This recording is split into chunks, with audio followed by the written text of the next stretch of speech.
अक्सर जो विश्वासी हैं उनका इनकाउंटर, उनका कई सारी बातें हैं जो अंधकार की शक्तियों के साथ रोजमर्रा जीवन में है। कलाम इस बात में कहता है कि हमारा जो युद्ध है वो अंधकार की उन शक्तियों के साथ में है। इसलिए क्या सच में वो अंधकार की शक्तियां हैं? इस बात को जानना है एक विश्वासी के लिए। इस बात को जानना आवश्यक है कि जब हम एक खुदा के योद्धा हैं और खुदा के साथ चल रहे हैं तो हमें मालूम होना है कि हमारा सबसे बड़ा दुश्मन कौन है, हमारा सबसे बड़ा वो शत्रु कौन है। सवाल उठता है, क्या वो सच में है जिन्हें हम देख तो नहीं सकते परंतु वो है। इसलिए मैं चाहूंगा, क्योंकि हम एक विश्वासी हैं और विश्वासी के तौर पर यह एक एक शख्स को जानना आवश्यक है। हम सब आज कहीं ना कहीं अपने जीवन में, अपनी जिंदगियों में देखते हैं कि जिसे हम कई बार जान नहीं पाते, हमारे जीवन में ऐसी नेगेटिव चीजें, नेगेटिव फोर्सेस या अंधकार की शक्तियां किस प्रकार काम करती हैं, और एक विश्वासी को जानना बहुत जरूरी है। चाहे आप दुनिया में हैं, दुनियावी हैं, पर फिर भी हमारा ये युद्ध उस अंधकार की शक्तियों के साथ में है। आइए मेरे साथ लय व्यवस्था उसका 19 अध्याय और उसकी 31 आयत, द बुक ऑफ लेविटिक्स। ओझों और भूत साधने वालों की ओर ना फिरना और ऐसों की खोज करके उनके कारण अशुद्ध ना हो जाना, मैं तुम्हारा परमेश्वर यहोवा हूं। आमीन। यह कहता है कि ओझाओं और भूत साधने वालों की ओर ना फिरना और ऐसों को की खोज करके उनके कारण तुम अशुद्ध ना हो जाना, मैं तुम्हारा परमेश्वर यहोवा। बाइबल बहुत अच्छे उदाहरण से हमें ये बात को समझाती है कि अगर हम खुदा के ऊपर ईमान रखते हैं, भरोसा रखते हैं, तो हम कई बार बहुत जल्दी से रिलीफ मिलने के लिए कि हमारे जीवन में कुछ रिलीफ हो जाए, और हम भटकते हैं और उन बातों की ओर हम ओझाओं के पास, भूत साधने वालों के पास जाकर उनसे पूछताछ करते हैं। और ये मसीह लोगों के विषय में मैं बताता हूं कि मसीह लोग भी इस बात को करते हैं। वे लोग भी खुदा से ना जानते हुए वो भूत सिद्धि वालों के पास जाकर पूछताछ करते हैं। परंतु कलाम इस बात का सबूत है कि तुम ऐसा करके अशुद्ध मत हो जाना, मैं तुम्हारा परमेश्वर यहोवा हूं।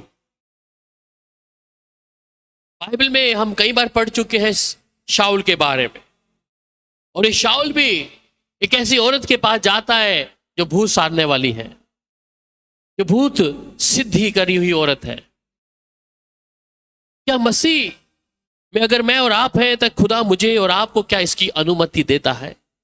क्या खुदा मुझे इजाजत देता है? या खुदा इस बात को मुझे और आपको आज फिर से याद दिला रहा है? चाहे वो पंडित हो, ओझा हो, भूत साधने वाले हो, आज मसीह लोग सोचते हैं कि शायद खुदा की ओर से हमें जवाब बहुत देरी में मिलेगा, और वो इस बात को लेकर कि कोई हमारे विषय में बता दे। यहां तक कि हम कई बार झूठे नबियों के बारे में पढ़ चुके हैं, तो फॉल्स प्रॉफिट के बारे में सुन चुके हैं, और ये शक्ति इतनी जोरों से चल रही है कि हम लोग समझ नहीं पाते क्या सही है और क्या गलत है। पर कलाम मुझे इस बात की इजाजत नहीं देता। इसलिए यशाया इस बात को कहता है आगे, जब आप उसके 8 अध्याय और उसकी 19 आयत में पढ़ते हैं, द बुक ऑफ यशाया चैप्टर 8 वर्स 19, जब लोग तुमसे कहे ओझाओं और टोनों के पास जाकर पूछो जो गुनगुनाते और फुसफुसाते हैं, तब तुम यह कहना, क्या प्रजा को अपने परमेश्वर ही के पास जाकर ना पूछना चाहिए? क्या जीवितों के लिए मुर्दों से पूछना चाहिए? आमीन। यशायाह इस बात को कह रहा है कि जब लोग तुमसे कहें कि ओझाओं और टोनों के पास जाकर पूछो जो गुनगुनाते और फुसफुसाते हैं। और अक्सर ऐसा होता है जहां पर हम जिस जगह पे रहते हैं, जब हम कोई परेशानी में है, चिंता में है, तकलीफ में, तो हमारे आसपास के लोग कहते हैं अरे वहां चले जाओ, शायद वहां पर जाकर तुम्हारा छुटकारा हो जाएगा। और मसीह लोग इस बात को हल्का जानते हैं और उस बात के लिए अपने कदमों को अपने घर से निकाल कर अंदर जाते हैं। हमारा यकीन किस पर है? हमारा यकीन अगर खुदा के ऊपर है तो ये कहता है कि तब ये कहना कि क्या प्रजा को अपने परमेश्वर ही के पास जाकर नहीं पूछना चाहिए? अगर आज हम दुख में या तकलीफ में हैं, निराशाओं में हैं, तो मुझे और आपको क्या खुदा से पूछने की आवश्यकता नहीं है? हम खुदा के सामने क्यों नहीं झुकते? हम खुदा के ऊपर भरोसा क्यों नहीं रखते? क्या जीवितों के लिए मुर्दों से पूछना चाहिए? जो जीवित खुदा है हम उससे ना पूछते, हम मुर्दों से पूछने की कोशिश कर रहे हैं। शाऊल वो गलती किया था जिस भूत सिद्धि वाली के पास गया, क्योंकि खुदा का रूह उधर से हट गया उसके ऊपर से। खुदा का चुना हुआ नबी सैमुअल भी सो चुका था और ये शाऊल के मन में हलचल थी कि अब मुझसे खुदा बात नहीं कर रहा, उरीम और तुरीम से बात नहीं हो रही। जिस रोशनी को वो देखकर खुदा की मंजूरी को पाते थे कि हाँ खुदा मुझे आप इजाजत दे रहा है, वहां पर उरीम तुरीम की जो रोशनी थी वो भी उनको नहीं मिल पा रही थी। और ये बेबस हो गया कि अब मैं क्या करूं, और इसे कुछ नजर नहीं आया। और क्या किया इसने? इसने वही किया जो नहीं करना था। ये जाकर जिन भूत साधने वालों को खुदा ने उसको कहा था कि तू इनके कामों को, इन ओझाओं के कामों को हमेशा के लिए इज़राइल में बंद कर दे। और राजा शाऊल इस बात के बारे में फरमान दे चुका था कि कोई भी जन अगर इस इज़राइल में या जिस जगह पे जहां पर हमें कोई भी अगर ऐसा ओझा या भूत सिद्धि करने वाला मिल गया तो उसे कत्लेआम कर दिया जाए, उसे हमेशा के लिए खत्म कर दिया जाए। और ये खुद स्वयं एक राजा होते हुए भी खुदा की आवाज नहीं आ रही है, खुदा का कलाम, खुदा की बातें, अब खुदा उससे बातचीत करना बंद कर दिया है। स्वर्ग के खुदा ने उससे कहा कि तू मेरे लिए तुच्छ है, और ये बेबस हो गया। ये अपनी जिंदगी में सोचा कि अब मैं किससे पूछूं, कौन मुझे बताएगा कि खुदा की रजा मेरे लिए क्या है, खुदा की इच्छा मेरे लिए क्या है। इसने अपने महल से कदम बाहर निकाला, और जब कदम निकाला पहुंच गया उस भूत सिद्धि करने वाली औरत के पास। और जब गया तो अपने मुंह पर चादर ओढ़ के गया, कहीं ऐसा ना हो कि वो भूत सिद्धि वाली जो पहचान ले। राजा शाऊल ने पहले ही फरमान दिया था कि अगर ऐसा कोई व्यक्ति मिलता है तो उसे खत्म कर दिया जाए। और जब देखा, जब वो भूत सिद्धि वाली के पास जाकर बैठता है और वो कहता है कि मुझे सैमुअल की आत्मा को बुला दे। और वो भूत सिद्धि करने वाली क्या कह रही है? तूने सुना नहीं है कि राजा शाऊल ने इस फरमान को दिया है कि कोई भी ऐसा काम ना करें हम लोग। और वो अपनी चद्दर को उठाता है और कहता है मैं हूं। और तब वो भूत सिद्धि करने वाली क्या करती है? सैमुअल की आत्मा को फिरौज से निकलवा कर उसके सामने आता है। फिदोस जानते हैं क्या है? अधोलोक है फिदोस। फिदोस जब उसकी आत्मा अंदर से आती है और सैमुअल की वो रोशनी जब वो देखता है, शाऊल एक रोशनी रूप में, और सैमुअल की नजरें जब जाती हैं राजा शाऊल के ऊपर, सैमुअल कहता है राजा शाऊल तूने ये काम करना आरंभ कर दिया, कल तू और तेरे बेटे मेरे साथ होंगे। और जब अगला दिन आता है, जब राजा शाऊल अपने बेटों के साथ उस जमीन पे है जहां पर युद्ध चल रहा है, वहां उनका हत्या हो जाता है, उनकी मौत हो जाती है। खुदा के विरोध में, अगेंस्ट में जाने वाले लोग के जीवन में ऐसी परिस्थितियां हैं। हम कई बार अपने जीवन में उतावली से कई बातों को जानने की कोशिश करते हैं। कई लोग तो नबी को यीशु मसीह बना दिया है कि हाँ, ये बोलेगा तो वही सच होगा, क्योंकि वो उनकी मनसा के अनुसार बोलने के लिए बोले। इस कलाम में जब हम पढ़ते हैं तो इस कलाम में वो कहता है कि जब लोग ढूंढते थे खुदा के नबियों को और वो कहते कि तू हमारे मुताबिक नबूता कर जो हमें अच्छी लगती है, और वो झूठे नबी उनके मुताबिक ही नबूता करते थे कि हाँ, इस नबूता से ये लोग खुश हो जाएंगे। आज ये मसीह कौम की हालात है कि उनमें और गैर लोगों में कोई फर्क नहीं रह गया। इसलिए उस कलाम में कहता है कि परमेश्वर से ही तू पूछना है तेरे को। जब खुद के जीवन में गुनाह चल रहा है, खुद के जीवन में खुदा के साथ कोई मिलाप नहीं है, तो ऐसा व्यक्ति ऐसे कामों को करता है, पर खुदा इसके अगेंस्ट है। खुदा इस बात को बिल्कुल भी आजादी नहीं देता उसके लोगों के लिए। वहां पर जब लेवी व्यवस्था की किताब को 20 अध्याय और उसके 27 आयत को जब आप पढ़ते हैं,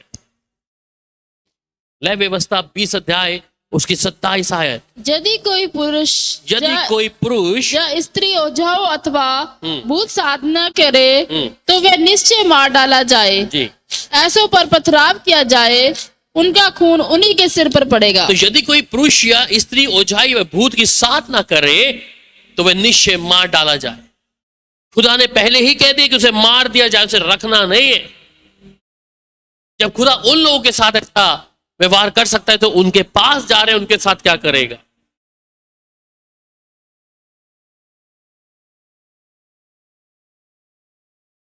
और मैं भी शाऊल के बारे में बता रहा था, आप पढ़िएगा मेरे साथ, पहला शमूएल 28 अध्याय और उसकी 3 आयत। पहला शमूएल 28 अध्याय और उसकी 3 आयत। शमूएल तो मर गया था और समस्त इजराइलियों ने उसके विषय में छाती पीटी थी और उसको उसके नगर रामा में मिट्टी दी थी। और शाऊल ने ओझा और भूत सिद्धि करने वालों को देश से निकाल दिया था। तो यहाँ पर वो देखता है कि ये शाऊल ने ही क्या कर दिया था, भूत सिद्धि करने वालों को देश से निकाल दिया जब शमूएल मर गया है। आगे, तब फलिश्ती इकट्ठे हुए और शुनेम में और छावनी डाली, तो शाऊल ने सब इजराइलियों को इकट्ठा किया और उन्होंने गिलबो में छावनी डाली। फलिश्तियों की सेना को देखकर शाऊल डर गया और उसका मन अत्यंत भयभीत हो कांप उठा। तब शाऊल ने यहोवा से पूछा, तब यहोवा ने ना तो स्वप्न के द्वारा उसे उत्तर दिया, शाऊल को ना खुदा ने स्वप्न के द्वारा बात की, ना उरीम के द्वारा, ना भविष्यवक्ताओं के द्वारा। तब शाऊल एक निर्णय ले लिया, अपने कर्मचारियों से कहा। अब अपने कर्मचारियों को क्या कह रहा है? मेरे लिए किसी भूत सिद्धि करने वाली को ढूंढो। सबसे पहले 3 आयत में क्या किया है? भूत सिद्धि वालों को क्या किया है? देश से निकाल दिया है। और अब ये कर्मचारियों से क्या पूछ रहा है? कि उनको ढूंढो, भूत सिद्धि मेरे लिए किसी भूत सिद्धि करने वाली को क्या करो? ढूंढ लो कि मैं उसके पास जाकर पूछूं। उसके कर्मचारियों ने उससे कहा, इंदौर में एक भूत सिद्धि करने वाली रहती है। हाँ। तब शाऊल ने अपना भेष बदला और दूसरे कपड़े पहनकर दो मनुष्य संग लेकर रातों रात चलकर उस स्त्री के पास गया और कहा, अपनी सिद्धि भूत से मेरे लिए भावी कहलवा, हाँ। और जिसका नाम मैं लूंगा उसे बुलवा दे। ठीक है, वो कहता है अपनी भूत सिद्धि के द्वारा क्या कर, मुझे जिससे मैं बोलूंगा भावी करवा, और जिसे मैं नाम लूंगा उससे क्या कर, बुलवा दे। आगे स्त्री ने उससे कहा, हाँ, वो स्त्री क्या कह रही है अब? तू जानता है तू जानता है कि अब? शाऊल ने क्या किया है। हाँ, उससे पहले वो भूत सिद्धि वाली नहीं जान रही कि शाऊल खुद बैठा है मेरे सामने। हाँ, कि उसने ओझा और भूत सिद्धि करने वालों को देश से नाश किया है। हाँ। फिर तू मेरे प्राण के लिए क्यों फंदा लगाता अब है? कह रहा है तूने मालूम नहीं है कि शाऊल ने क्या किया है क्या? अब तू अगर ये शाऊल को बात पता लग गई तो मेरे प्राण नाश कर देगा, वो कि मुझे मरवा डाले। मरवा डालेगा। शाऊल ने यहोवा की शपथ खाकर उससे कहा, शाऊल अब शपथ खा रहा है, झूठी शपथ खा रहा है। किसकी? यहोवा की। एक तो भूत सिद्धि कर गया, अब झूठी शपथ भी खा रहा है, झूठी कसम खा रहा है। जी, यहोवा के जीवन की शपथ, यहोवा के जीवन की शपथ, इस बात के कारण तुझे दंड ना मिलेगा। हाँ। तब स्त्री ने पूछा, मैं तेरे लिए किसको बुलाऊं? मैं तेरे लिए किसको बुलाऊं? उसने कहा, शमूएल को मेरे लिए बुला। सैमुएल को मेरे लिए बुला, नबी है जो उससे बातचीत करता है। जब स्त्री ने शमूएल को देखा तब ऊंचे शब्द से चिल्लाई और शाऊल से कहा, तूने मुझे क्यों धोखा दिया है? हाँ। तू तो शाऊल है। यस। राजा ने उससे कहा, मत डर, तुझे क्या देख पड़ता है? स्त्री ने शाऊल से कहा, मुझे एक देवता पृथ्वी से चढ़ता हुआ दिखाई पड़ता है। देखिएगा कि भूत सिद्धि वाले के पास इतनी ताकत है कि परमेश्वर के नबी को फिदौस से उठा लिया उसने। भूत सिद्धि वाली ने किसकी आत्मा को बुला दिया? सैमुएल की आत्मा। और क्या कह रही है कि मुझे तो एक देवता सा नजर आ रहा है। आगे पढ़िए। उसने उससे पूछा, उसका कैसा रूप है? उसका रूप कैसा है? कह रहा है। उसने कहा, एक बूढ़ा पुरुष बागा ओढ़े हुए चढ़ा आता है। हाँ। तब शाऊल ने निश्चय जानकर कहा कि वे शमूएल है। वो शमूएल। औदे मुंह भूमि पर गिरकर दंडवत किया। दंडवत किया, उसके बाद क्या हुआ? शमूएल ने शाऊल से पूछा, तूने मुझे ऊपर बुलाकर क्यों सताया है? कह रहा है अब नबी, तूने मुझे ऊपर बुला के सता क्यों रहा है? शाऊल ने कहा, मैं बड़े संकट में पड़ा हूँ, क्योंकि फिलिस्ती मेरे साथ लड़ रहे हैं और परमेश्वर ने मुझे छोड़ दिया है, और अब मुझे ना तो भविष्यवक्ताओं के द्वारा उत्तर देता है ना सपनों से, इसीलिए मैंने तुझे बुलाया है। तू मुझे जता दे कि मैं क्या करूं। शमूएल ने कहा, जब यहोवा तुझे छोड़कर तेरा शत्रु बन गया तब तू मुझसे क्यों पूछता है? यहोवा ने तो जैसा मुझसे कहलवाया था वैसा ही उसने व्यवहार किया, अर्थात उसने तेरे हाथ से राज्य छीन कर तेरे पड़ोसी दाऊद को दे दिया है। तूने जो यहोवा की बात ना मानी और ना अमलोकियों को उसके भड़के हुए कोप के अनुसार दंड दिया था, इस कारण यहोवा ने तुझसे आज ऐसा बर्ताव किया।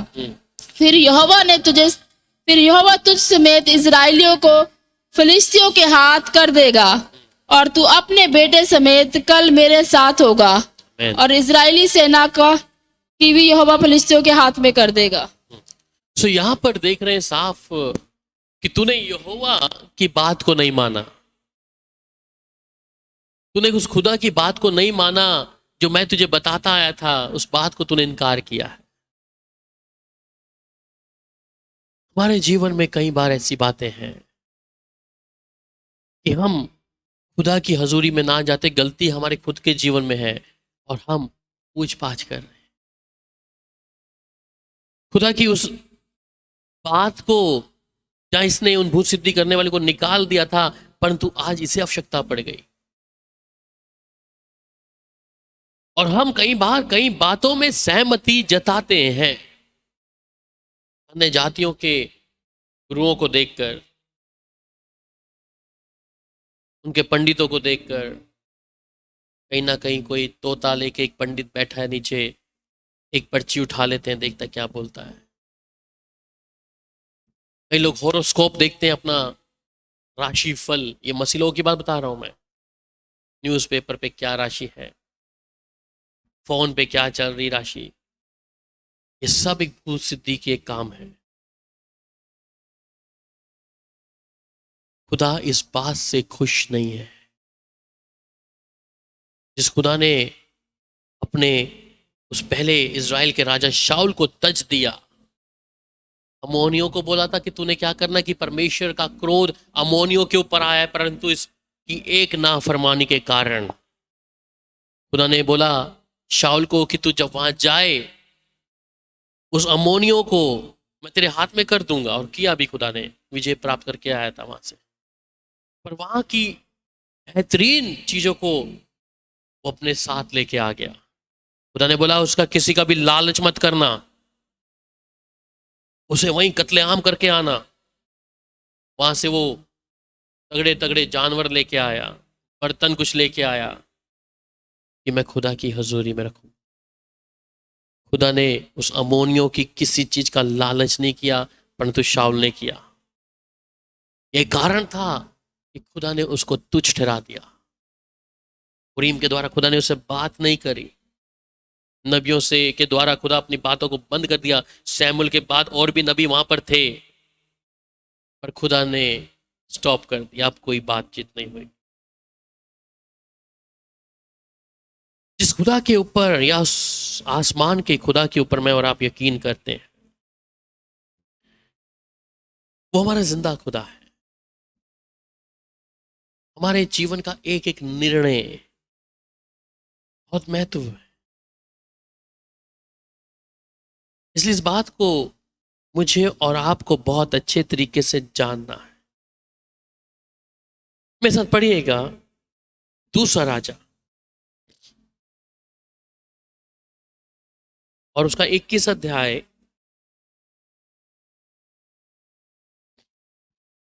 की 6 आयत।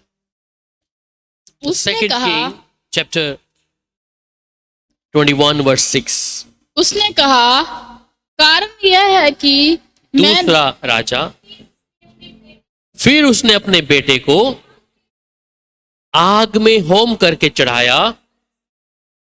और शुभ और अशुभ मूर्तों को मानता, टोना करता और ओझाओं और भूसिद्धि वालों से व्यवहार करता था। वरन उसने ऐसे बहुत से काम किए जो यहोवा की दृष्टि में बुरे हैं और जिनसे वह क्रोधित होता है।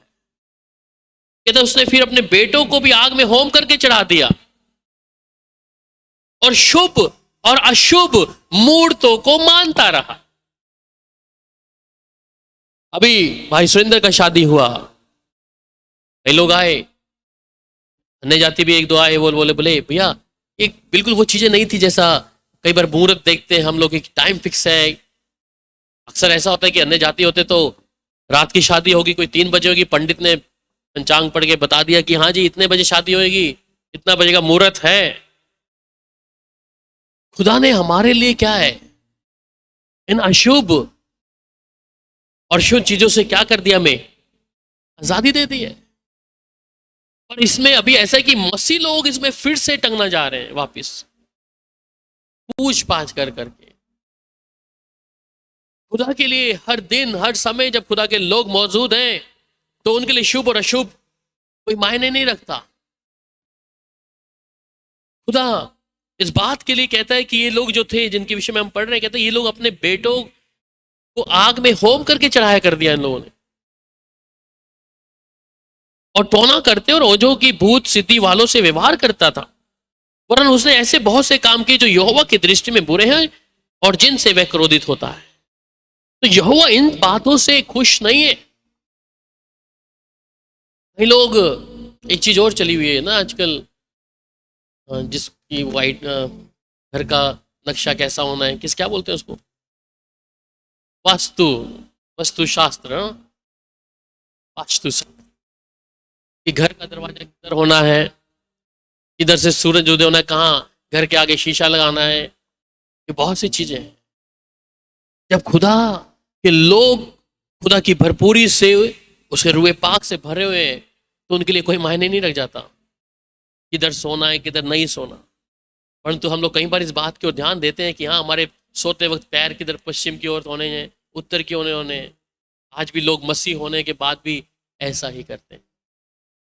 ये सब काम खुदा को हम रीस दिला रहे हैं। ये ऐसे काम खुदा पसंद नहीं करता। खुदा इन बातों से मुझे और आपको नजात दिया है, छुटकारा दिया है। और भी पढ़िएगा मेरे साथ।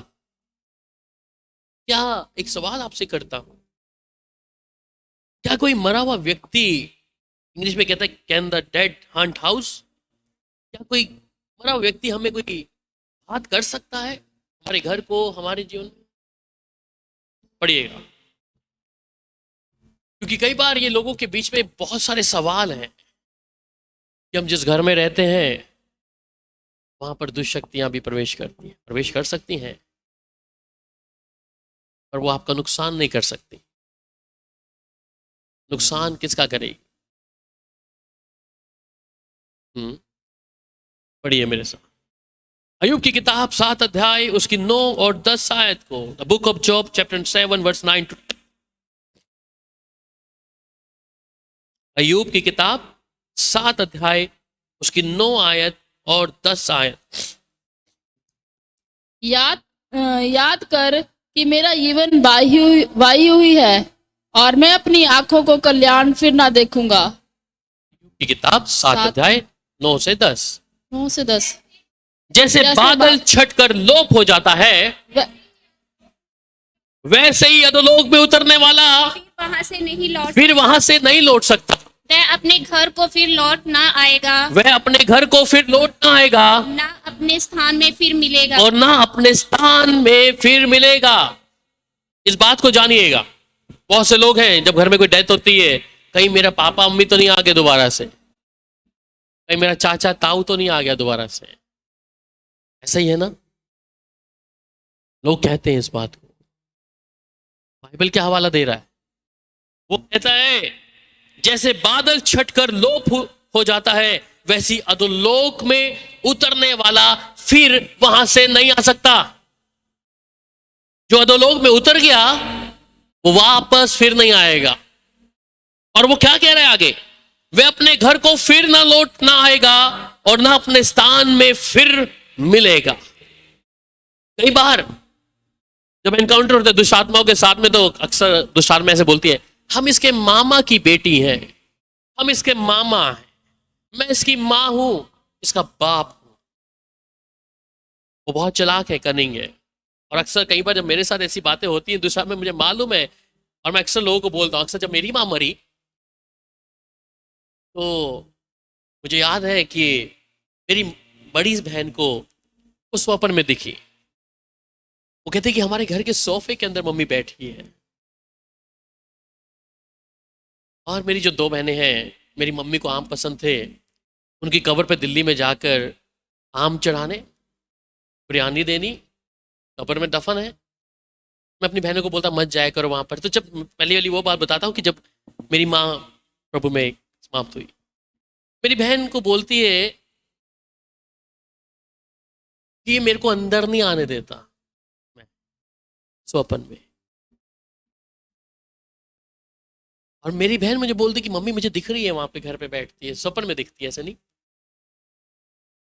अक्सर बेटियों का प्रेम होता है माँ के साथ में। और मुझे मालूम है अपनी माँ की कब्र में एक बार के बाद दोबारा नहीं गया। वैसे ही मेरे पापा की जब डेथ हुई, मैं एक ही बार गया, उसके जब दफन किया उसके बाद दोबारा कभी नहीं गया। और उसको स्वप्न में जब बोलती है कि राहुल मुझे घर के अंदर आने नहीं देता, मेरी बहन सोच रही है प्रार्थना करने वाला व्यक्ति है, ये क्यों नहीं आने देता वहां पे? मतलब कि मेरी माँ नहीं बोल रही, उसका चेहरा लेकर स्वप्न में उसे दिखा रही है। क्योंकि मैं उन्हें बोल चुका था कि जो मिट्टी में दफन हो गए, अभी हमारा उनके साथ कोई ताल्लुकात नहीं है। जब तक जीवित थे तब तक था, जब प्राण अधोलोक में चले गए हैं, आत्मा प्रभु के पास चली जाएगी, तब तक हमारा उससे पहले जो जिस्मानी तौर पर जो एक संबंध था वो था। वो दफन हो गए हैं तो अभी मेरा और उनका कोई ताल्लुकात नहीं है। इसलिए दुष्शक्तियां बहुत चालाक थी। वो मेरी बहन के जरिए ये बात बोल रही थी कि ये हमें अंदर नहीं आने देता। और मैं समझ पा रहा था कि कोई अंधकार की शक्ति ऐसे काम कर रही है। मेरी बहनें ग्रेवयार्ड में जाकर, कब्रिस्तान में जाकर मम्मी की कब्र को अच्छे से साफ करना, फ्लावर्स चढ़ाने, और मैं नहीं गया। एक समा था, मेरी सेकंड नंबर वाली सिस्टर, मैं उसको मना किया था पहले कि मत जाना। वो अक्सर अकेली ही जाती थी अपनी बेटी को लेके दिल्ली में। तो मैं कहा कहाँ से आई है? कहता मैं मम्मी के उधर गई थी, ऐसे फ़ोन में मैं बात किया। कहते जब से मैं आई हूँ मेरा मन बेचैन है, एक भारीपन सा आ रहा है। मैं कहा यही मूर्ति पूजा है आज का दिन। और उसके बाद वो कभी नहीं गई वहाँ पे, शरीर में कुछ ऐसी हरकत देखा। इसलिए इस बात को आप विश्वासी तौर पर सीख रहे हैं कि कल को कोई दुष्ट आत्मा किसी व्यक्ति के अंदर और आपको बोले कि हम तेरे रिश्तेदार हैं, डोंट बिलीव इट। कलाम इस बात के लिए कहता है कि वो फिर अपने घर में लौट नहीं आएंगी और ना अपने स्थान पर फिर मिलेंगी, क्योंकि वो दफन होगी अधोलोक में। वो अधोलोक में जा चुके हैं,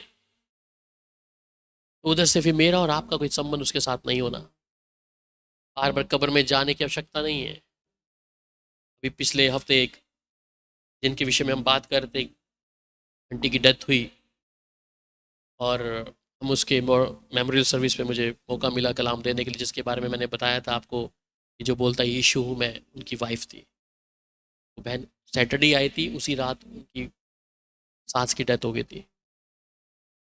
मुझे मौका मिला तो हम जब सब लोग गए वहाँ पर, सारी आत्माएं वही थी, मैं और हम प्रार्थना करके गए। मैं कहा प्रभु जो ये बोलता है मैं यीशु हूँ यीशु हूँ। हम सबसे ईशान था, मैं, ऋतिक, और वहाँ जो 7 आत्माएं आनी थी वो सहारनपुर से, वो भी शायद दुष्ट आत्मा घर से थे। हम पहली तैयारी करके गए कि प्रभु हम तेरे जाने से पहले ही चाहते हैं, अब वचन भी मुझे ही देना है उनके बीच में, देखा दुष्ट आत्माओं के बीच में मैं क्या वचन दूँ? और जो कहता है यीशु मसीह मैं हूँ तो मैं क्या वचन दूँ? मैं प्रभु को बोला प्रभु हमारे जाने से पहले आप अपने काम को कर दें वहाँ पर। और आप यकीन करें जब हम वहाँ पे प्रचार कलाम किया कि नज़रें हमारी आंखों में नहीं आ रही थी, वो सब झुके हुए ऐसे बैठे थे। ग्राउंड में प्रार्थना चल रही थी और टेंट लगाया हुआ था, किसी की ज़रूरत वही, यहाँ तक कि हमारे साथ हमने नहीं गाने गाए खुदा के और वो गाए भी नहीं। किसी की ज़रूरत नहीं हो कि ऐसे आंखें करके उठाए। एक औरत मेरे को देख रहा था जिसके अंदर शक्ति दिख रही थी, मुझे घूर के देख रही थी ऐसे कर, बाकी सब ऐसे। और जो स्वयं बोलता था मैं यीशु हूँ, खुदा ने उसको भी जिप करके रखा उसका, वो भी बोला नहीं। पर जब मैं आ रहा था आते आते मुझे एक बात बोला, 2030 यीशु की आमद है। वो अब तक बोलता जा रहा है। मैं चलते चलते था, बस जाते जाते मेरे से बात कर रहा था, कहता लोग यीशु को इधर उधर ढूंढ रहे हैं परंतु यीशु तो बीच में ही है। ये बात बोला, समझ गया किसके बारे में बात कर रहा है, अपने बारे में बात कर रहा है। उसकी हिम्मत नहीं थी डायरेक्ट बताने के लिए, पर कहता है लोग यीशु को ढूंढ रहे हैं, बाद लोग भी ढूंढेंगे, पर यीशु तो इनके बीच में ही है, ऐसा करके। इसलिए इस बात को ध्यान रखें कि हम उनकी बातों पर यकीन ना करते हैं। हम उतावली में कई बार कोशिश करते हैं कि कहीं से मुझे आराम मिल जाए। अच्छा, मसीह लोगों में एक बीमारी और भी है, कई लोग पीलिया हो गया, किसी का गला खराब हो गया, तो वो आजकल टोटका चलता है, कहते वो कर लो, झाड़ झाड़ फूक कर, रॉन्ग थी, गलत है। मसीह लोग भी जाते हैं, आप लोग में से भी गए होंगे, कहीं गए कोई झाड़ फूस नहीं कराई, अच्छी बात है। तो इनका कोई अधिकार नहीं है कि वो आपके घर तक पहुंचे जब कोई चीज दफन हो गई है, उस पर आप यकीन ना करें। बाइबल में और चीज आती है, जब दूसरा सैमुएल 12:23 को पढ़ते हैं, दूसरा सैमुएल 12 अध्याय, क्या मैं उसे लौट ला सकता हूँ? जी हाँ, मैं तो उसके पास जाऊंगा परंतु वह मेरे पास लौट कर नहीं आएगा। आमीन। सो यहाँ पे दाऊद जब बैठा है, जब उसके बेटे के लिए वो उपवास प्रार्थना कर रहा है, और थोड़ी देर में जब लोग अंदर आते हैं और कहते हैं कि दाऊद जिस बेटे के लिए तू बैठा है, प्रार्थना कर रहा है, उपवास कर रहा है, तो क्या हो गया? वो मर गया। और दाऊद क्या करता है? अपने महल के कमरे में से उठता है, निकलता है और कहता है वो तो मर गया, फिर मैं उपवास क्यों करूं? क्या मैं उसे लौटा ला सकता हूं? मैं तो उसके पास जाऊंगा परंतु वह मेरे पास लौट ना आएगा। उदाहरण एक और दे रहा हूं। रिसेंटली लास्ट ईयर अक्टूबर, नवंबर, दिसंबर, इन 3 महीने के पहले एक पासवान थे चंडीगढ़ में। उस भाई का नाम नहीं दूंगा, पर उसको डेंगू हुआ और डेंगू के बाद में वेंटिलेटर पे 1 दिन का समय लगा और डेथ हो गया पासवान का। जवान था, 30 साल का। अभी रिसेंटली में सुनने को मिला कि जो उसकी पत्नी है वो कुछ लड़कों को लेकर ग्रेवयार्ड में चली गई, सेमेंट्री में, कब्रिस्तान में, कि जिस प्रकार यीशु ने लाजर को ठीक किया था, जीवित किया था, वो मेरे पति को भी जिंदा करेगा, उसकी कब्र को खोदो। इस ट्राई सिटी में रोड में चिका सारे पासपोर्ट, जब क्या करें, ये तो पागल हो गई है, कह रही है कि ग्रेवयार्ड से निकालो, तुम निकाल नहीं दे रही। अब ग्रेवयार्ड पहुंच गई वो 25 सेक्टर, और वहाँ अंदर उसको खोदने नहीं दिया। और अभी फिर पता लगा कि अभी उसके जो कपड़े उस पास्टर के थे, जैसे कमरे में ऐसे ही पड़े हैं, जूते जैसे थे, उसने छेड़े नहीं, एज इट इज वैसे के वैसे टंगे और जूते कहते ऐसे पड़े हैं। फिर एक बैठक हुई चंडीगढ़ में, क्या करें अब इसका, ये तो अपने पति के लिए जीवित होएगा, कैसे हो जाएगा। इसलिए कई बार हम इस बात को यहाँ रख लेते हैं कि दफन हो गया बंदा, इतने महीने हो गए दफन हुए, कह रहे हैं अब उखाड़ो इसको नीचे से। और बाइबल के मुताबिक खुदा का कलाम क्या कह रहा है कि जो मर गया है उपवास क्यों करूं मैं, क्या लौटा ला सकता हूं? क्या हम यहाँ पे दाऊद देख रहा है, कहता क्या मैं लौटा के ले आ सकता हूं अपने बेटे को? मैं तो उसके पास जाऊंगा, हम तो जाएंगे, परंतु वह मेरे पास लौट ना आएगा। इन्हें जो चला गया है वो लौट के नहीं आएगा। वो कहता है मैं तो जाऊंगा, कि जब मैं अपनी जीवन की दौड़ को पूरा कर लूंगा मैं जाऊंगा, और उधर से लौटा नहीं लेके आऊंगा। इसलिए इस बात को हम क्यों सीख रहे हैं, इन बातों के लिए। कई बार लोग बोलते हैं अरे तुम्हारे घर पे जादू आ रहा है, ऐसा कर दिया है, वैसा कर दिया। आ सकता है, कोई गलत बात नहीं। कारण क्या होगा? आप स्वयं कारण होंगे उसके, जब खुदा के कलाम के मुताबिक नहीं होंगे, खुदा की मौजूदगी में नहीं चलेंगे, खुदा की आत्मा की भरपूरी नहीं होगी, खाली होंगे। पर खुदा की आग आपके भीतर है, तो अंधकार की शक्तियां हो सकती हैं, वो फॉलन एंजल हो सकते हैं, पर जो मर गया आपका सगी संबंधी वो नहीं है। वो अलग एक कैटेगरी है, जो ये दुष्ट आत्माएं हैं। ये व्यक्ति मरा हुआ व्यक्ति नहीं है। मरा हुआ व्यक्ति कभी भी वापस नहीं आएगा, ध्यान रखना इस बात को। कोई आपको तंत्र मंत्र वाला या कोई पास्टर ही बोल दे हाँ जी ये तुम्हारा रिश्तेदार था, ये वो आ गया है, नहीं है। जो अधोलोक में चला गया, जो फिरदौस में चला गया है, वो वापस नहीं आएगा, वो वापस नहीं आएगा। परंतु अंधकार की शक्तियों को मौका मिलता है, वो रूप धारण करती हैं उन चीजों के लिए। पढ़िएगा और भी मेरे साथ में, अय्यूब 10:21।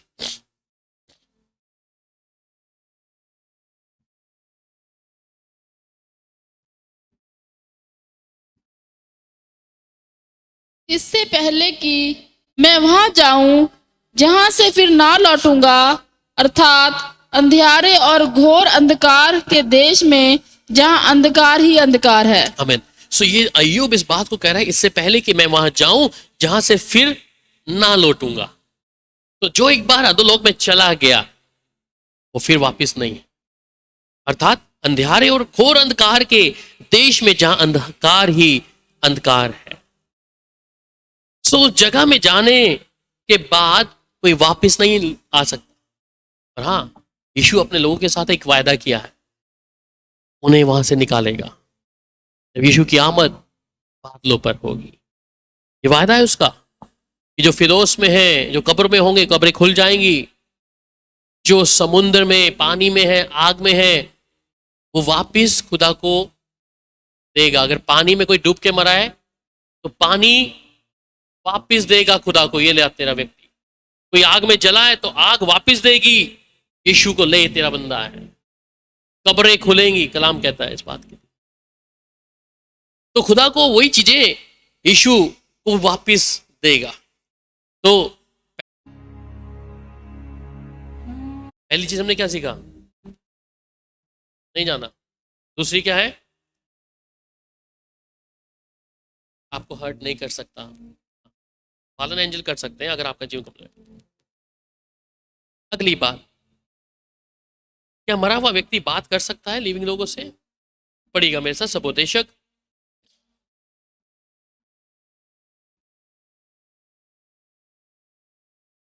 सबोदेशक की किताब 9 अध्याय 5 और 6 आए।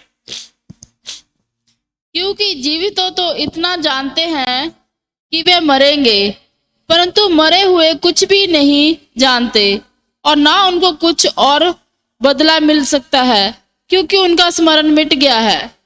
उनका प्रेम और उनका बैर और उनकी ढाह नष्ट हो चुकी है, और वह जो कुछ सूर्य के नीचे किया जाता है उसमें सदा के लिए उनका और कोई भाग ना होगा। आमीन। सो कहते हैं क्योंकि जो जीवते हैं तो इतना जानते हैं कि वे मरेंगे। अभी हम जब तक जीवित हैं तो हमें मालूम है एक समय हमारा वो भी आएगा,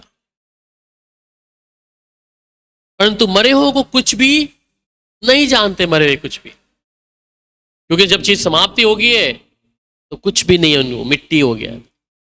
कहते हैं और ना उनको कुछ और बदला मिल सकता है, क्योंकि उनका स्मरण क्या है? मिट गया है।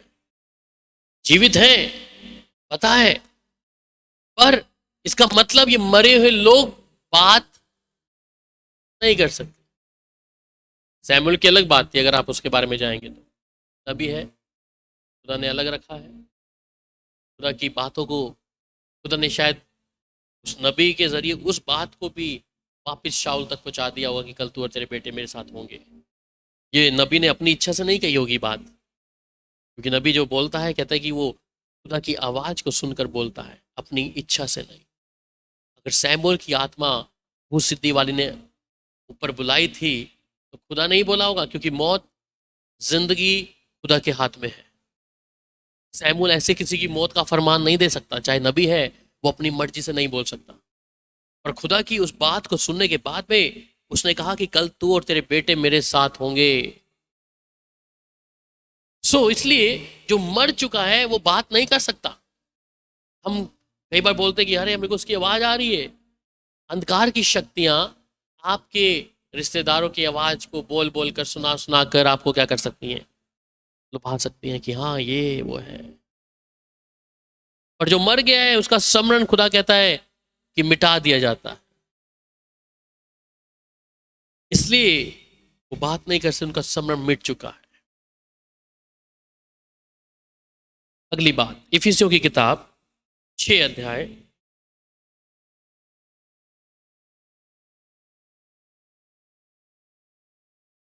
6 अध्याय उसकी 11 और 12 आयत। परमेश्वर के सारे हथियार बांध लो कि तुम शैतान की युक्तियों के सामने खड़े रह सको जी।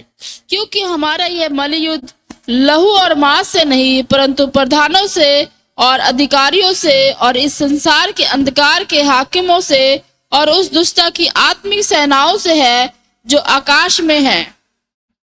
सो ghosts are real but they are not angel from God। ये जो ghost है ये है, पर वो खुदा के स्वर्गदूत नहीं है जो खुदा की ओर से है, वो फॉलन एंजल हो सकते हैं। इसलिए कहता है कि परमेश्वर के सारे हथियार को तुम बांध लो कि तुम शैतान की युक्तियों के सामने खड़े रह सको। क्योंकि हमारा ये जो मल युद्ध है, हमारी जो रेसल है, वो कहता है कि ये क्या है? लहू और मांस से नहीं है। लहू और मांस से मतलब हम शारीरिक तौर पर किसी दुष्ट आत्मा से नहीं लड़ सकते, अंधकार की शक्तियों से शरीर में होगी। इसलिए खुदा ने एक बात किया है, खुदा के खादिम जो भी होते हैं, खुदा ने उनकी आंखों पर पर्दा डाला है। क्योंकि असल तौर पे अगर किसी कोई प्रोसेस है, डेमन प्रोसेस है, कोई व्यक्ति अंधकार की शक्तियां उसके अंदर है, अगर वो खुदा उनकी आंखों को खोल दे, चाहे पासबान है जो निकाल रहा है उसकी दुष्ट आत्माओं को, इसलिए खुदा ने उसको बंद करके रखा है कि उसको हम खुली आंख से ना देख सके। अगर खुली आंख से देखेंगे तो अचानक होगा क्या? निकालने वाले को भय आ जाए। और वो भयानक है, ऐसी नहीं है कि आपको बहुत सुंदर दिख रही होंगी, खूबसूरत ऐश्वर्या राय या कोई अजय देवगन दिख रहा होगा, ऐसा नहीं है। वो भयानक है। मुझे याद आता एक पासबान के बारे में। पासबान घर के अंदर प्रार्थना कर रहा था। सुबह सुबह दरवाजा नॉक होता है, ठक ठक ठक। दरवाजा खोलता तो क्या आता है सामने मालूम है? शैतान। खुली आंखों से देखा उसको, खुली आंखों से देखा, उसका हार्ट फेल हो गया, मर गया। मैं इस बात के बारे में सोचा कि खुदा ऐसी ही बात, और खुदा से बातचीत करी तो पता लगा कि खुदा ने अपने लोगों की आंखों पे पर्दा डाल के रखा है। इसलिए कई बार किसी औरत के आदमी के अंदर जब दुष्टआत्मा आती है, एक क्या करते हैं उस समय, अथॉरिटी से बोलते हैं। और अगर असली में विराट रूप हुआ तो सब लोग भागेंगे वहां से। मेरे सामने जितना भी हो सब विराट रूप था। मेरा पहली मीटिंग जब बाला में थी वो मेरे लिए सबसे भयानक था। तो पूरी प्रचंड ऐसे करके, फिर एक दूसरा जिस में वहां तो एक बंदे का जीभ बाहर आ गया, इतना लंबा जीभ बाहर आ गया। समय ईशान पैदा हुआ था, मुझे डरा रहा था, तेरे बेटे को तुझे खत्म कर दूंगी, मैं काली हूँ, मेरे पाँव के नीचे है। मैंने कहा पाँव के नीचे है तू। खुदा ऐसे ऐसे रूप वाले भी लोग देखे। एक बार एक था, उसका चेहरा बदलना शुरू हुआ, यहाँ से टेढ़ा नाली में गई। हाँ,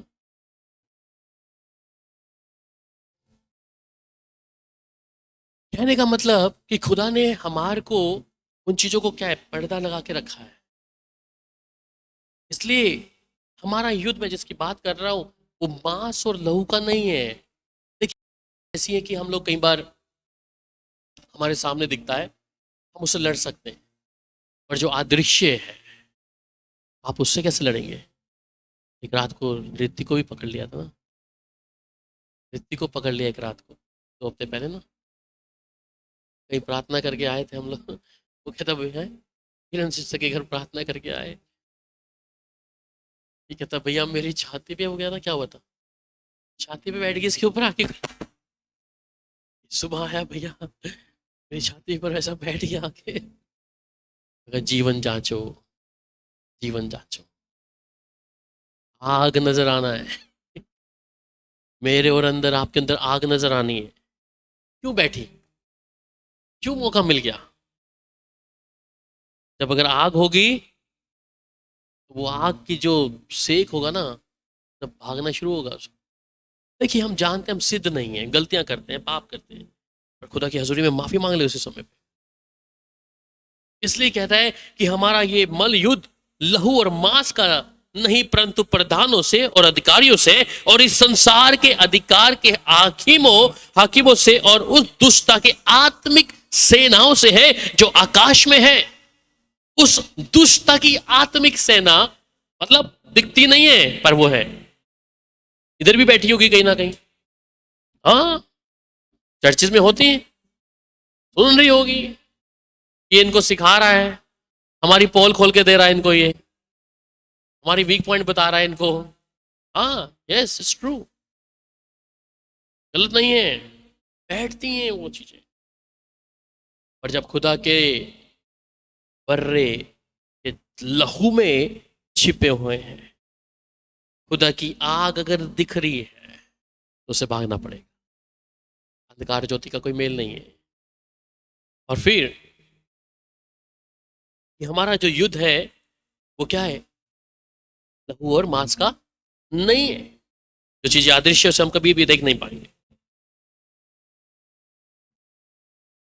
अब ये कार्य किसके ऊपर करता है? बाइबल में पढ़िएगा, इफिसियों की किताब 2 अध्याय उसकी 2 आयत। जिनमें तुम पहले इस संसार की रीति पर और आकाश के अधिकार के हाकिम अर्थात उस आत्मा के अनुसार चलते थे, ठीक है, जो अब भी आज्ञा ना मानने वालों में कार्य करता है, ये उन पर काबू कर सकती हैं। इफिसियों 2:2। तो ये कहता है कि जिनमें तुम पहले इस संसार की रीति पर और आकाश के अधिकार के हाकिम अर्थात उस आत्मा के अनुसार चलते थे। कौन सा आत्मा? पहले वाला जो आप जहां पहले थे, कहते हैं जो उसके अनुसार चलते थे, जो अब भी आज्ञा ना मानने वालों में कार्य करता है। तो अब भी ये आत्मा क्या है? कार्य करता है। अगर हम खुदा की आज्ञा नहीं मानेंगे तो कार्य करेगा। पर खुदा ने कहा कुलुस्सियों 1 उसकी 13 आयत में, उसी ने हमें अंधकार के वश से छुड़ाकर हमें अपने प्रिय पुत्र के राज्य में प्रवेश कराया है। सो उसी ने हमें अंधकार के वश में से छुड़ाकर, हम अंधकार में थे, उनके जैसे ही थे, जिन शक्तियों की हम बात करते हैं उन्हीं के साथ में ऐसे थे, पर उसने अपने पुत्र के राज्य में मुझे और आपको क्या कर दिया? अभी प्रवेश करा दिया। तो इसलिए बेहद जरूरी है कि हम जब खुदा के साथ चल रहे हैं अपनी मजबूती को बनाए रखें। मेरे साथ जल्दी पढ़ दीजिए 2 कुरिन्थियों उसका 11 अध्याय उसकी 14 और 15 आयत। ये कुछ अचंभे की बात नहीं, अब ये कोई अचंभे की बात नहीं है, क्योंकि शैतान आप भी ज्योतिमयी जी हाँ, स्वर्गदूत का रूप धारण करता है। बिल्कुल कर सकता है। इसीलिए यदि उसके सेवक भी धार्मिकता के सेवकों का सा रूप धरे तो कोई बड़ी बात नहीं, कोई बड़ी बात नहीं है, परंतु उनका अंत उनके कामों के अनुसार होगा। आमीन। सो कहता है कि और ये कुछ अचंभे की बात नहीं है, क्योंकि शैतान आप भी क्या है? ज्योति में स्वदूत का रूप धारण कर सकता है। पहचानना पड़ेगा। तो यदि उसके सेवक भी धार्मिकता के सेवकों का सा रूप धरे, उसके सेवक जान सकते हैं, तो कुछ बड़ी बात नहीं है। जिन्हें हम लोग कई बार देखते हैं, हम होते हैं बहुत धर्मी हैं, प्रार्थना ज्यादा करने वाले लोग हैं, उपवास है, इतनी भीड़ है, तो कहते हैं कुछ कोई बड़ी बात नहीं है, कोई ऐसी कोई बात नहीं है, परंतु उनका अंत उनके कामों के अनुसार होगा। तो वो ज्योति में स्वदूत का रूप धारण कर सकता है शैतान। जिसे आप कई बार बोलते हैं मैंने यीशु को देखा है, मैंने परमेश्वर को देखा है। किसने किसने देखा यीशु को और परमेश्वर को? नहीं, नहीं,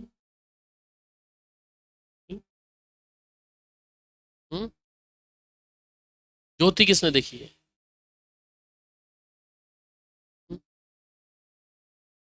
हम्म,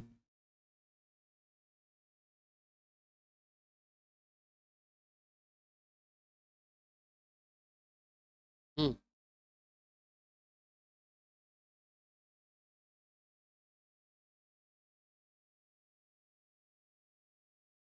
कभी नहीं देखा यीशु मसीह।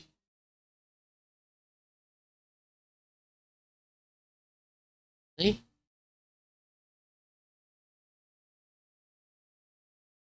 बोलो। वो तो यीशु का चेहरा है, परमेश्वर का चेहरा नहीं है। प्रकाशित वाक्य 1 अध्याय 12, 13, 14, 15 वो यीशु का चेहरा है, वो परमेश्वर का चेहरा नहीं है। परमेश्वर का चेहरा तो भयानक है, कभी भी नहीं देख सकते हम। स्वर्गदूत क्या करते हैं? वहां पे लिखता है दानी किताब में, वो अपने आप को छुपा लेते हैं अपने पंखों से। तो इसलिए हम उसको कभी चेहरा नहीं देख सकते, उसको आप फील कर सकते हैं, हाथ पकड़ सकते हैं।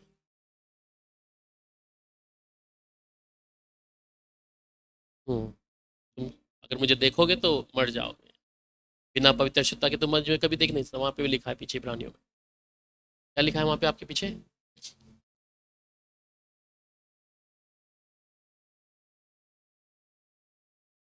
कोई कभी देख नहीं सकेगा उसकी पवित्रता के अनुसार, अगर हम नहीं है तो कहता है कि ये कोई चंबे की बात नहीं है अगर स्वदूत का रूप धारण करके अगर शैतान आ जाए तो, या उसके सेवक धर्मी होने का नाटक करे और ऐसा काम करे, तो उनका काम जो होगा क्या होगा? उनके कामों के अनुसार परमेश्वर उनको वैसा कर देगा। पढ़ेगा भजन संहिता 8 अध्याय उसकी 4 और 5 आयत। तो भी मनुष्य है क्या जो तू उसे समझ रखे? आदमी क्या है कि तू उसकी सुधि ले? परमेश्वर से थोड़ा ही कम बनाया है, क्योंकि तूने उसको परमेश्वर से थोड़ा ही कम बनाया है, और महिमा प्रताप का मुकुट उसके सर पर रखा और है। महिमा और प्रताप का मुकुट उसके सिर पर क्या कर दिया है? रख दिया है। मनुष्य है क्या, फिर भी प्रभु देखिए हमारी सुधि ले रहा है। हर एक अथॉरिटी, हर अधिकार परमेश्वर ने क्या है, मनुष्य के हाथ में दिया है। इसलिए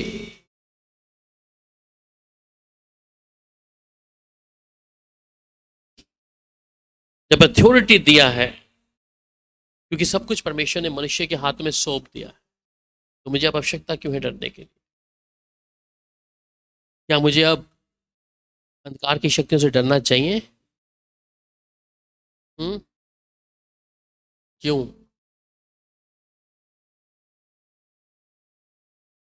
देखिए, रिवॉल्वर लेके चल रहे हैं आप लोग, हाँ जी, चलानी तो भी दूर की बात है, लानी बहुत दूर की बात है। अभी तो बहन रिवॉल्वर लेके बैठे हैं आप लोग। अब ये पता है खाली है भरी है? खाली है भरी है, रिवॉल्वर है, ये बात कौन जानता है? इसमें गोली है। आपका रिवॉल्वर क्या है? तो मालूम है ये बाइबल है, और इस बाइबल के अंदर प्रभु का वचन है। और आप शायद हो सकता है मेरे प्रैक्टिकल, कई बार मैं तो बाइबल वाला भी आपको किस्सा सुनाया होगा। एक पास्टर था, पास्टर क्या, मेरा अकाउंटेंट था स्कूल में, तो भाई साहब लगे एक दूसरे आत्मा के ऊपर बाइबल पटक पटक के मार रहे थे, निकल। मेरे को पता नहीं, मैं अपने कैबिन में बैठा था, अंदर चिंगाड़े मिच रहे हैं पूरे हॉल के अंदर, और कोई ना एक बहन तो आई, वो तो पानी लेके आ गई, पानी। जो ये था वो भी क्या किया, तेल की पूरी शीशी इतनी सारी पतंजलि वाली, वो पलटी, लड़की भीगी हुई पूरी, पानी तेल, होल पानी से गिला है। जब आवाजें आ रही, मैं ये हो क्या रहा है, मैं इधर, मैं जल्दी जल्दी कैबिन से बाहर आया कि व्यक्ति उसको बाइबल दिखा दिखा के माथे पे, निकल जा निकल जा निकल जा। वो तो गुस्से से हटे ना, मीटिंग का टाइम हो रहा, 4 बजे मीटिंग शुरू करनी है, ये लोग भूत निकाल रहे हैं यहाँ पे, इसका भूत निकल नहीं रहा, बेकाबू हो गया है। मैंने पुलपिट पे आके वचन शुरू करना था, मैं हमेशा बाहर में जाता था, और इन्होंने पूरा कैबिन, वो पूरा हॉल गिला किया हुआ है, पूरा गिला, बंदों के आने के लिए जगह नहीं। मैं जैसे अंदर रखा, उसका रुख इधर आ गया मेरी तरफ, और आ गया ऐसे करके, चुप, मेरा युद्ध मांस और लहू का नहीं है, वहीं थम जा। वहीं थम गई बस, उसकी जरूरत नहीं हुई। ये लोग तेल पानी डाल डाल के भिगा दिया, और मैं गुस्सा आया उन सब वॉलंटियर के ऊपर। मैं क्या बदतमीज तुम लोग कर रहे थे, हमारे अंदर जो सामर्थ खुदा ने दी है, चुप हो वहीं पे, आराधना शुरू करो। आराधना शुरू कर दी, आराधना में शांत चुपचाप बैठी रही। इसलिए मैंने एक बात बोला आपको कि हम अपने साथ रिवॉल्वर रखा है, और ये अगर मेरे और आपके अंदर नहीं है, अब ध्यान रखें, इसको लेना अंदर रखना कैसे है, कैसे रखेंगे। और कुछ लोगों ने तो वचन याद करके रखे हैं, इसलिए क्या करते हैं वो लोग, बाइबल लिखा है इस जाति को, ये जाति बिना उपवास और प्रार्थना के नहीं जाती, पढ़ा है बाइबल में। तो लोग क्या करेंगे, सबसे पहले उपवास रखो भाई, प्रार्थना करो, अभी फिर दूसरा आत्मा को हुक्म देंगे। अरे उसके पास टाइम है क्या, नहीं है, तुम अभी उपवास में बैठोगे फिर कल हुक्म दोगे क्या? ये उपवास और प्रार्थना के नहीं जाती, इसका मतलब खुदा का कलाम मेरे अंदर होना है। होना है नहीं होना? होना है। मुझे खाली दिखने के लिए नहीं, क्योंकि दुष्ट अच्छे से जानता है भरे हो या खाली हो, वो बहुत अच्छे से जानता है। कितना आप वचन को जानते हो, उसके साथ चल रहे हो, ये उसे मालूम है। अय्यूब को टेस्टिफाई करने के लिए वहां पे अय्यूब को मालूम था ये खुदा का चुना हुआ व्यक्ति है, ये खुदा के ऊपर यकीन करता है, ये खाली नहीं है। इसलिए उसे जांचने के लिए खुदा के पास पहुंच गया। ये रहा वो व्यक्ति जो नीचे है ना, परमिशन मांगने आया था खुदा से कि मुझे थोड़ी परमिशन दे ले, जरा इसको मैं चेक कर दूं। खुदा ने क्या बोला, उसके प्राण को छोड़कर तुझे जो करना है। पहली अध्याय में पढ़ेंगे तो वहां पे खुदा ने मना किया, दूसरे अध्याय में पढ़ेंगे वहां पे खुदा ने इजाजत दे दी। कि जा कर जो तुझे करना है, परंतु प्राण को क्या करना, घात नहीं करना तूने। उसके प्राण को तू इसका मतलब उसको ये ताकत भी है कि आपको मृत्यु तक लेके जा सकता है वो, खुदा की परमिशन के मुताबिक। कहते उसके प्राण को नहीं छेड़ना, ऐसा ही हुआ। इसका मतलब वो फाड़ खाने वाला, वो जानता है हमारे विषय में, वो अच्छे से जानता है कि खुदा का कलाम मेरे को रटा हुआ है या मेरे जिस्म के अंदर समाया हुआ है। हम कई बार वचन को पढ़ पढ़ कर ऐसे बोलते हैं दुष्टात्मा, नहीं, मुझे मालूम था कि मेरा युद्ध इनके साथ में है ही नहीं। जब मैं लेडी को बोला, और मैं सबसे भागने वाला व्यक्ति हूँ, डर भूतों से भागता था मैं, दुष्टात्माओं से, मैं नहीं टिकता था, डर लगता था। आज उन्हीं लोगों को आगे खड़ा कर देता, लो भाई पकड़ इसको, दुआ कर। मैं भागता था वहां से। जब खुदा के कलाम को आप मानेंगे, मैं कहता हूं दिलेरी होगी। इसलिए उनकी आंखों में आंखें डाल के बात करेंगे। दुष्टात्मा को मालूम लगता है कई बार ये व्यक्ति डर रहा है, क्या हो रहा है। इसलिए आप जब अपने खुदा की मजबूती में होंगे तो अपनी आंखों को आप नम नहीं करेंगे, उसकी ओर देखेंगे। और अक्सर आप कभी देखना, जब मैं, मेरा जो स्वभाव मैं देखता हूँ कई बार अपने चेहरे को, जब दुश्मन में सामने अलग होता है, तब मेरा स्वभाव उनके साथ बिल्कुल भी प्यार वाला व्यवहार नहीं है, क्रोध में होता है मेरा अंदर से, तुमको नाश कर दे। जब अधिकार होगा, जब आपका रिवॉल्वर में गोलियां होंगी, तब आप शूट कर सकते हैं। अगर वो खाली है, आप जितना मर्जी लेके रखो, बाइबल को तकिए के नीचे लगा के रखो, बाइबल के वर्ड्स में घर के अंदर चिपका के रखो, और अगर यहाँ नहीं लिखा और इस जिस्म में अगर नहीं समाया, तो आप कुछ नहीं कर पाए। वो आप पर अधिकार करेगा। पढ़िए पहला, अब क्या हमें डरना चाहिए, मैं उसकी बात कर रहा हूँ। पहला यूहन्ना 4:1-4, the first John chapter 4 verse 1-4। पहला यूहन्ना 4:1-4।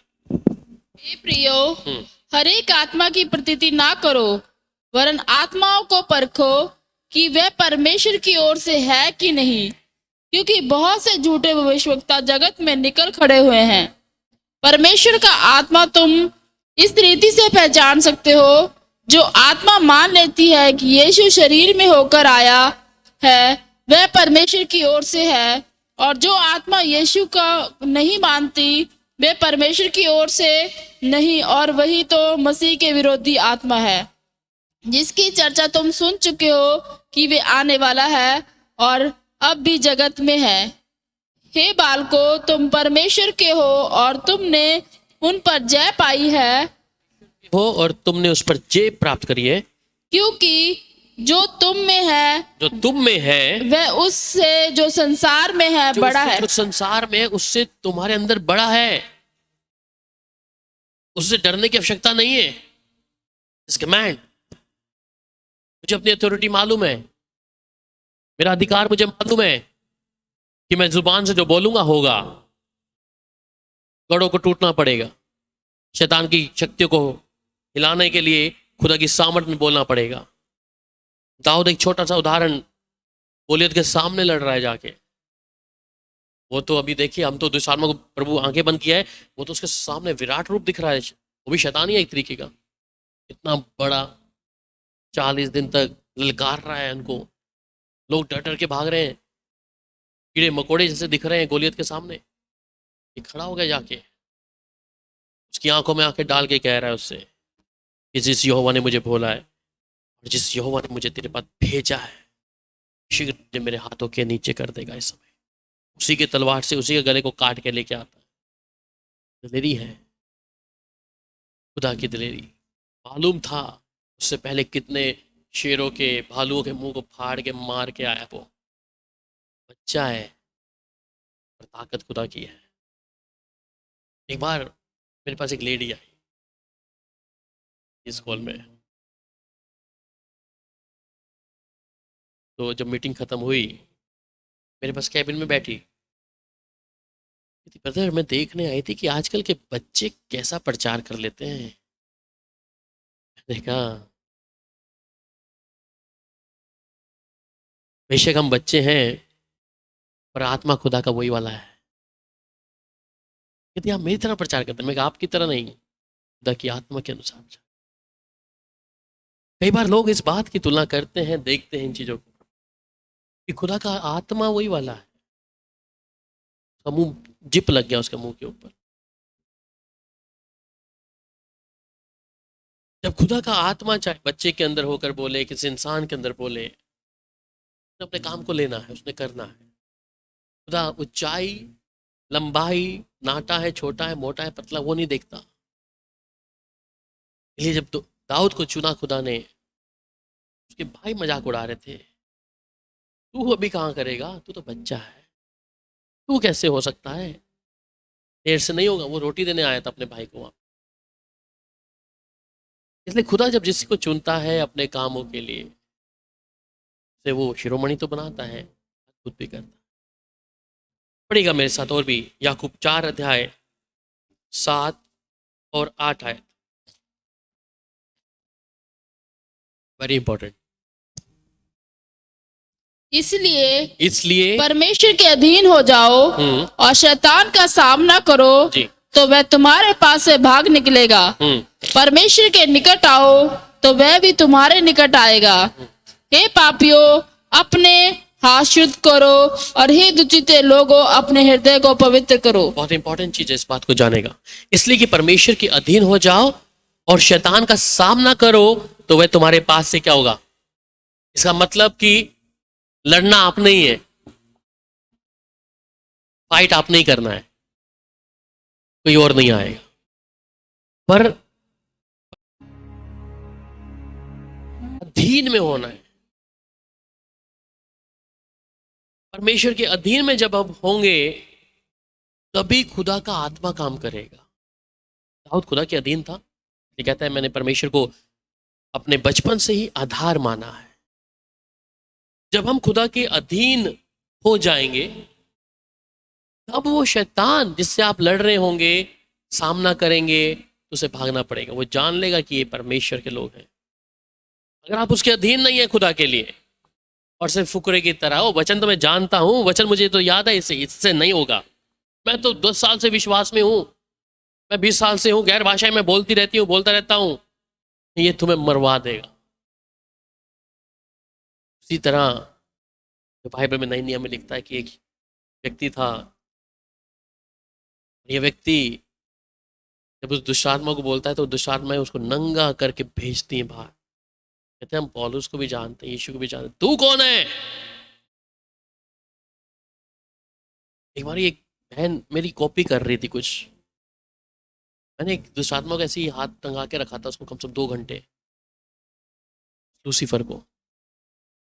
और एक लड़की के अंदर दुष्टात्मा आई और वो जो बहन थी हमारी वॉलंटियर, वो उसको ऐसे बोल रही थी, मैं तेरे हाथ खड़े करके उधर बोलती हूँ खड़ी हो जा, खड़ी हो जा, उसका गला पकड़ने को आ गई वहां पे।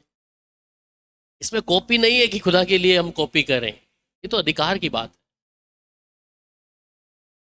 खुदा जिस आत्मा में भरा है, जिस रूह में भरा है, उसके मुताबिक काम करना है। किसी को देखकर दिखाई नहीं है कैसा। तो इसलिए परमेश्वर के जब आप अधीन होंगे और शैतान का सामना करेंगे तो वो आपके आगे से भागेगा, परंतु खास बात परमेश्वर के निकट जब आओगे तो वो तुम्हारे निकट आएगा। और हे पापियों, अपने हाथ शुद्ध करो और दुचिते लोगों अपने हृदय को पवित्र कर लो, तभी आप अधिकार दे पाए, तभी आप खुदा की मौजूदगी को भरपूरी पाएंगे। इसलिए खुदा ने एक हमारे लिए सिर्फ हम अकेला नहीं छोड़ा, आपका बहुत बेहतरीन एक बाइबल का ज़बूर है 91, पढ़िएगा मेरे साथ। ज़बूर 91 वर्स 9 to 11। ज़बूर भजन संहिता, Psalm is what he said, 91 verse 9 to 11। हे यहोवा, हे यहोवा, तू मेरा शरण स्थान तू ठहरा मेरा है। शरण स्थान है। तूने जो परम प्रधान को अपना धाम मान लिया है, इसीलिए 91 का 9 से 11 पढ़िए। इसीलिए कोई विपत्ति तुझ पर ना पड़ेगी, इसलिए कोई युक्ति तुझ पर ना पड़ेगी, ना कोई दुख तेरे डेरे के ना निकट कोई आएगा। दुख तेरे डेरे पे आएगा। क्योंकि वह अपने दूतों को क्योंकि वो अपने दूतों को तेरे नियमित आज्ञा देगा तेरे निमित्त आज्ञा देगा कि जहाँ कहीं तू जाए कि जहां कहीं तू जाए वह तेरी रक्षा करे। वे तेरी रक्षा करेंगे। तो ये पैट्रिक हमारे लिए सबके लिए बाइबल वर्ड्स है। ये साम 91 वर्स 9, जब हम ऐसी स्थिति में होते हैं तो हमेशा इसको पढ़ते हैं। भजन संहिता 23 पढ़ते हैं, ये पढ़ते हैं। लोगों ने इसको एक डायलॉग बना के रख लिया है। डायलॉग बना के ना रखें, सही है। लोग पढ़ते हैं 91 पढ़ लो जी, शैतान तंग कर रहा है तो 91 पढ़ लो जी,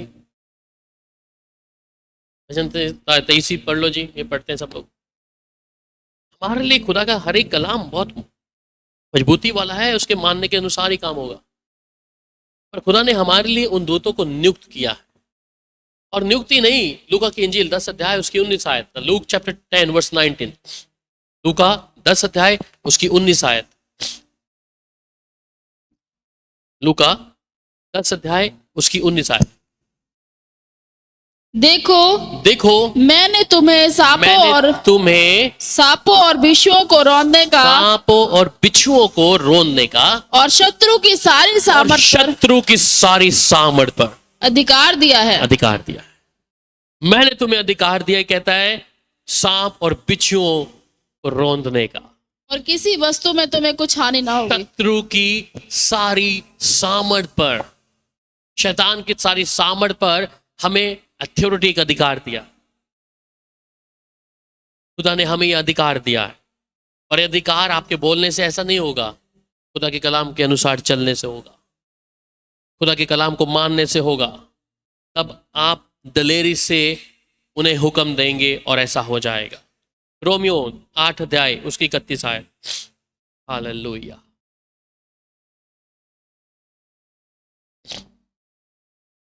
रोमियो 8 का 31 31। अतः इन बातों के विषय में क्या कहें? बातों के विषय में क्या कहें? यदि परमेश्वर हमारी ओर है, यदि परमेश्वर हमारी ओर है, तो हमारा विरोधी कौन हो सकता है? हमारा विरोधी अब कौन हो सकता है? अगर यहोवा परमेश्वर हमारी ओर है, अगर वो हमारी ओर नहीं है, जिस प्रकार शाऊल से परमेश्वर ने अपने आप को अलग कर लिया, क्योंकि उसकी नाफरमानी के कारण शाऊल खुदा की बात को नहीं माना और खुदा ने अपने आप को अलग कर लिया, और इसलिए वो बेबस हो गया। वो मानने के लिए, भू सिद्धि के लिए इधर उधर तांग झांक करने लगा। अगर खुदा हमारी ओर है तो हमारा शत्रु, हमारा दुश्मन कोई हो नहीं सकता। आप अगर खुदा के मुताबिक हैं, खुदा के मुताबिक अपने जीवन को पसंद कर रहे हैं, तब खुदा की सामर्थ, खुदा के अधिकार आपके जीवन में होते रहेंगे।